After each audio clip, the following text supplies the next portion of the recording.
आज हमारे रेल मंत्री साहब ने अभी एक प्रेस कॉन्फ्रेंस की और इस बार उन्होंने अलग-अलग राज्यों के साथ डेडिकेटेड कॉन्फ्रेंस की है, जिसमें महाराष्ट्र राज्य के लिए जैसा उन्होंने बताया है कि 15,555 के करीब इतने करोड़ रुपए का एलोकेशन में अगले साल के लिए प्रस्तावित है बजट में।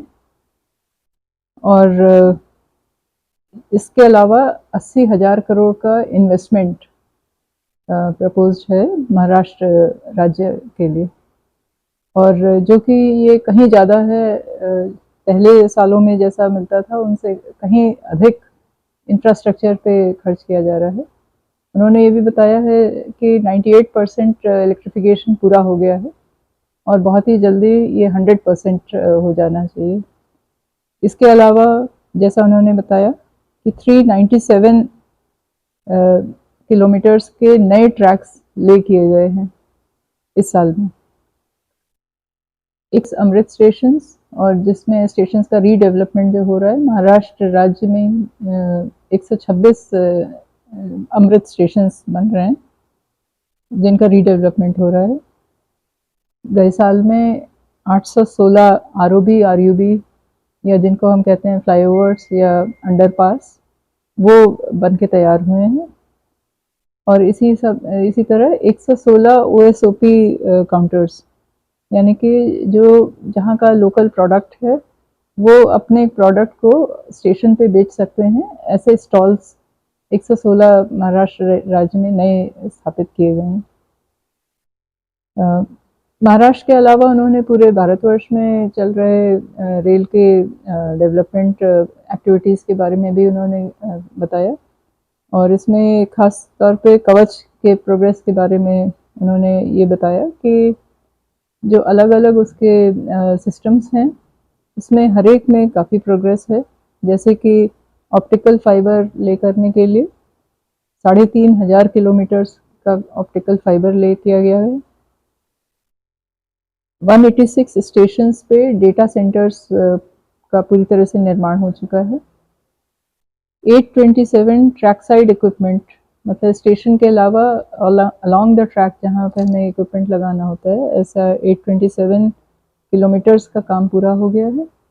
और 170 लोकोज में उसका फिटमेंट हो चुका है, जो कि बहुत ही अच्छी प्रोग्रेस मानी जा रही है। पूरे भारत में 1300 स्टेशंस हैं जिनका रीडेवलपमेंट का काम हो रहा है, इसका भी उन्होंने जानकारी दी है। इसके अलावा 3 टेक्नोलॉजीज़ इस बार इंट्रोड्यूस की गई हैं जो ट्रेन्स के लिए बहुत ही सिग्निफिकेंट हैं, और वो 3 टेक्नोलॉजीज़ अलग-अलग ट्रेन्स में देख सकते हैं। जैसे वंदे भारत हमारे महाराष्ट्र में कई सारी चल रही हैं, नांदेड़ डिवीज़न से भी एक चल रही है। उसके अलावा अमृत ट्रेन्स हैं जो 2 पायलट के तौर पे अभी चलाई जा रही हैं, और नमो ट्रेन, ये भी अभी पायलटिंग इसकी शुरुआत हुई है।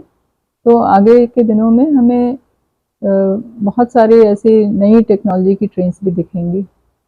और सबसे जो महत्वपूर्ण था, जो उन्होंने शुरुआत में बोला है कि जो हाई डेंसिटी नेटवर्क है उसको ध्यान में रखते हुए, जैसे गोल्डन क्वाड्रिलेटरल था जो अटल साहब के सरकार में कंसीव किया गया था, इसी तरह से अब एक और 42,000 किलोमीटर का नया इस तरह का गोल्डन क्वाड्रिलेटरल सोचा जा रहा है, जिसमें 2 लाइन नहीं बल्कि 4 या 6 भी हो सकती हैं लाइन्स, जिससे कि हाई डेंसिटी रूट्स में अधिक से अधिक सेवाएं दी जा सके, और ये जो कैपेसिटी है इसको एनहांस किया जाए। जब कैपेसिटी बढ़ेगी तभी हम और नई ट्रेन्स भी बढ़ा पाएंगे। वो बिल्कुल अब अपने अंतिम पड़ाव पे है, और डिवीज़न के मुख्यतः 3 कॉर्ड्स हैं। तो हम इस तरह से मानते हैं कि एक तरफ जो बिल्कुल ईस्ट साइड में पिंपलकुट्टी हमारा आखिरी पॉइंट है, वहाँ से लेके मुदखेड़ तक, इलेक्ट्रिफिकेशन का काम भी मतलब ख़त्म हो चुका है और वहाँ पे इलेक्ट्रिक गुड्स ट्रेन्स वगैरह हम चला रहे हैं। और उसके अलावा उसको सपोर्ट करने के लिए एक आध TSS हमारे फंक्शनल हैं, एक पे अभी काम चल रहा है।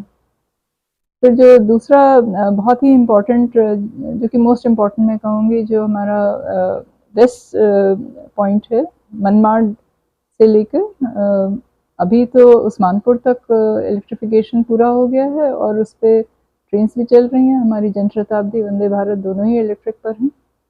और इसके आगे उस्मानपुर से परभनी और फिर परभनी से यहाँ नांदेड़ मालटेकड़ी समझ लीजिए, इस पे काम अभी बहुत तेज़ी से चल रहा है और इनको 3 सेक्शंस में बांट के और जल्दी काम करने के पॉइंट ऑफ व्यू से इस पे हर एक पे काम हो रहा है। इस फाइनेंशियल ईयर के अंत तक पूरा भी होने की पूरी संभावना है।